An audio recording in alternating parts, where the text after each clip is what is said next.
I think here we have a joint committee, the portfolio committee on women affairs, community and SMEs, and indigenization and empowerment. And our main agenda, our main objective of coming here is to establish the status of our informal sector or SMEs, especially after the COVID-19 outbreak. These were the very people who were very much affected by COVID, and we wanted to, in terms of continuing, most of these people, they were on lockdown. They could not operate because they could not afford to meet the COVID-19 conditions. They had to, like you see, supermarkets were the only big shops that were opened during the COVID-19 because they were meeting the World Health Organization's COVID specifications, COVID requirements. But our SMEs, as you can see, they are operating from open spaces. They can't sanitize people who are coming to buy.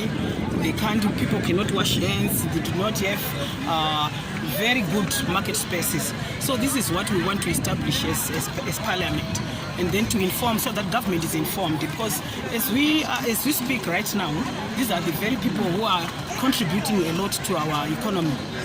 Our economy is driven by the informal sector, and we cannot just ignore these people because economy. These are the people who are contributing. Yes, we are very much against that. As you have highlighted, they are contributing a lot to our fiscus, and the government should realize that these people need to be helped. Of course, we very much thank our government for coming up with the Women's Bank, the Women Development Fund facility, this medical facility. But the conditions also are not favorable for these women. They are, right, as we speak, they are the marginalized. They are very poor. They don't have much.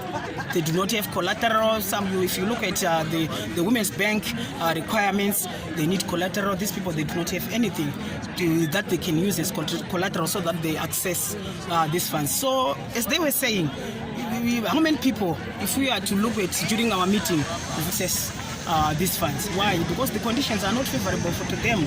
One, the bank is in Harare. It's not here, where people can just walk in the bank and access those funds. So the elite in Harare will still be the people benefiting from that facility.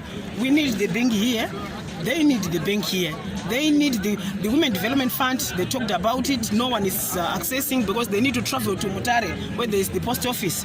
But what we are saying to the government is maybe there should be a facility. I mean, they should go back to that system whereby we had post offices all over, so that people do not have to travel to Mutare to have access to the post office to meet the requirements of the Women Development Fund. So as it is, they will not benefit, and all the efforts that the government is doing will not benefit anyone. There were two issues that were raised. The issue of law enforcers, the police officers coming to collect money for bribes from these informal traders, as well as the issue of local authority collecting their staff and not giving them back as informal traders. What is your comment in that regard? Okay, these are the issues that we have come together to establish. We want to look at the conditions that our SMEs are operating under, and these are actually the issues that we wanted to hear from the very people that are affected by them. If that is happening, this is corruption, and we will not applaud to issues or cases of corruption. So I'm happy the Parliament today, and these are some of the issues that we will sit down as Parliament. If we need to really clarify, we will call those who have been mentioned to answer to Parliament. We will issue summons, they will come to Parliament, and we will hear from them. Well, they said that they were promised money as COVID relief funds, but they never got that money to relieve them during the period and thereafter. But the Minister of Social Welfare said that the monies were being dispersed. What is your comment in that regard? Yes, I think this issue also was raised in Nyanga, and no one is benefited from the COVID funds that were released. And I think there's need to really ask the minister. I know this is also in the Ministry of Public Service, who summoned the minister and establish what is happening, because the idea is these funds were made available and why they are not getting to people.